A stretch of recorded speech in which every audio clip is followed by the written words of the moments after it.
तो हेलो बच्चों, आइए आज हम लोग इस वीडियो में आपको जो क्लास 9th है उसका चैप्टर नंबर 6 जो रेखाएं और कोण यानी लाइंस एंड एंगल जो दिया गया है उसको हम लोग स्टार्ट करते हैं। और बहुत ही बेहतरीन ढंग से पहले उसका जो इंट्रोडक्शन पार्ट है उसको देखते हैं और उसके बाद आपको इसका एक्सरसाइज का क्वेश्चन करके बताएंगे आपको, ठीक है ना। तो आइए बिना वीडियो को देरी किए और स्टार्ट करके देखते हैं हम लोग। तो सबसे पहला जो बात जो दिया गया है आपका रेखा यानी लाइन क्या होता है।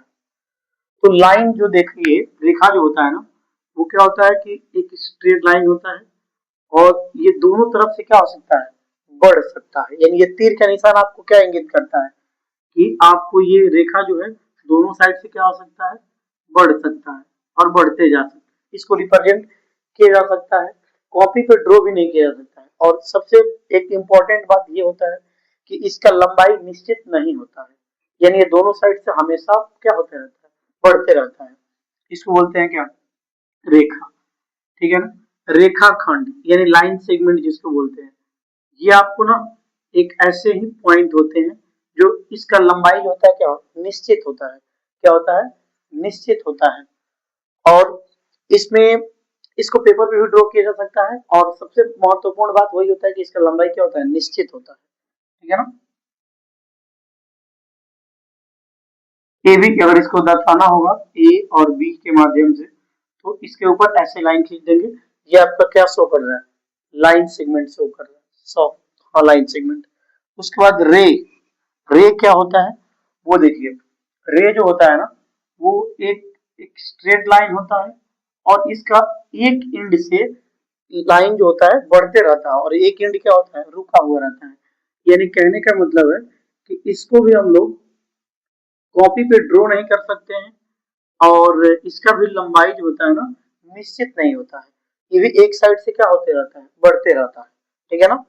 उसके बाद देखिए संरेख बिंदु दिया है, कोलिनियर पॉइंट जिसको बोलते हैं, ठीक है ना। ये क्या होता है, ये ऐसे बिंदु है जो एक सीध लाइन में, सीध रेखा में स्थित हो, उसको क्या बोलते हैं, कोलिनियर पॉइंट बोलते हैं। क्या बोलते हैं, कोलिनियर पॉइंट। यहाँ पे 4 पॉइंट है, चारों आपको क्या है, एक सीध में स्थित है, तो इसलिए इसको क्या बोल सकते हैं, कोलिनियर पॉइंट यानी संरेख बिंदु, ठीक है ना। उसके बाद असंरेख बिंदु यानी नॉन कोलिनियर पॉइंट, यानी क्या हुआ कि जितनी सारी बिंदुएं होती है वो अलग अलग स्थान पे हो, एक सीध में ना हो, उसको क्या बोलेंगे, असंरेख बिंदु। क्या इससे दिखाई देगा आपको, एक बिंदु यहाँ पे, एक बिंदु यहाँ पे, एक बिंदु यहाँ पे, यानी ये ऐसे जाएगा मिलेगा तो फिर ऐसे आएगा, ठीक है ना।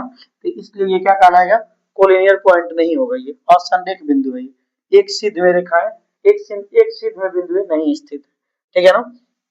उसके बोल रहा है कि प्रतिच्छेदित रेखा है, यानी दो रेखा, दो दो रेखाएं आपको एक बिंदु पर क्या होती है, प्रतिच्छेद कर दे यानी कट कर दे, यानी एक ए बी रेखा है और एक सी डी रेखा है, ये कहां पर, बिंदु ओ पर क्या कर रहा है, प्रतिच्छेदित कर रहा है, तो इसलिए इसको क्या बोल सकते हैं, प्रतिच्छेदित रेखा बोल सकते हैं। उसके बाद है समांतर रेखा, पैरेलल लाइन, यानी वैसी दो रेखाएं जो क्या हो, आपस में असीमित बढ़ते जाए और कभी एक दूसरे को इंटरसेक्ट नहीं करे, मतलब कभी एक दूसरे को कहीं पे कट ना करे और उनके बीच के जो दूरी होता है वो हमेशा क्या रहे, इक्वल रहे, यानी यहाँ से यहाँ मापिएगा सेम, यहाँ से यहाँ मापिएगा सेम, बीच की दूरी भी सेम और वो कभी एक दूसरे को इंटरसेक्ट नहीं करेगा, उसको क्या कहेंगे, समांतर रेखा, ठीक है ना। उसके बाद आपका आया कोण। कोण क्या होता है कि कोई भी दो किरण, कोई भी दो किरण एक बिंदु से उत्पन्न होकर जो अगर निकलते हैं, कोई भी दो किरण, एक किरण ये है, ये आपका ए बी है और इधर सी है, यानी एक ए बी किरण बाहर निकला और ए पॉइंट से ही सी भी निकला है, तो यानी इसके जो ए बी किरण और ए सी किरण है ये दोनों के बीच जो झुकाव उत्पन्न हुआ है वही क्या कहलाएगा, कोण कहलाएगा, ठीक ना। उसके बाद कोण के प्रकार जो आपको पहले देखिए, न्यून कोण दिया है, एक्यूट एंगल, इसका मतलब क्या हुआ कि 0 डिग्री से क्या बड़ा, यानी कोई एंगल है जो 0 डिग्री से क्या है, बड़ा है और 90 डिग्री से क्या है, छोटा है, 0 डिग्री से बड़ा और 90 डिग्री से क्या है, छोटा है, तो क्या कहलाएगा आपका, एक्यूट एंगल कहलाएगा, ठीक है ना। समकोण त्रिभुज, यानी इसका मान कितना होगा, 90 डिग्री होगा, यानी वैसा कोण जिसका मान क्या हो, 90 डिग्री उसको क्या कहेंगे, समकोण कहेंगे, ठीक ना। उसके बाद आपको आता है अधिक कोण। अधिक कोण क्या होगा, ये एंगल जो है 90 से क्या है ज्यादा, यानी 90 डिग्री से ज्यादा, 90 से बड़ा, और 180 से क्या होगा छोटा। अधिक कोण क्या होता है कि वैसा कोण जो 90 डिग्री से क्या हो, ऐसा कोण जो 90 डिग्री से ज्यादा हो और 180 डिग्री से क्या हो कम हो, उसको क्या कहेंगे, आपका ऑब्ट्यूस एंगल यानी अधिक कोण कहेंगे। उसके बाद आपका आता है रिजु कोण यानी स्ट्रेट एंगल। एक सीध पर 180 डिग्री यानी एक रेखा के ऊपर जो एंगल बनता है उसको क्या बोलते हैं, स्ट्रेट एंगल बोलते हैं। यानी इसके ऊपर कितने डिग्री का एंगल बन सकता है, तो 180 डिग्री का एंगल बनता है, ठीक है ना। वैसी आकृति या वैसी रेखा जिसके ऊपर 180 डिग्री का एंगल बना उसको रिजियो एंगल या स्ट्रेट एंगल कह सकते हैं।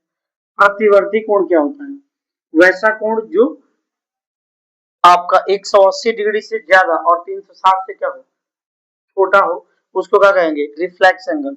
यानी ये आपका क्या होगा, दो 180 से क्या होगा ज्यादा होगा और आपका जो 360 है उससे क्या होगा कम होगा, ठीक है ना।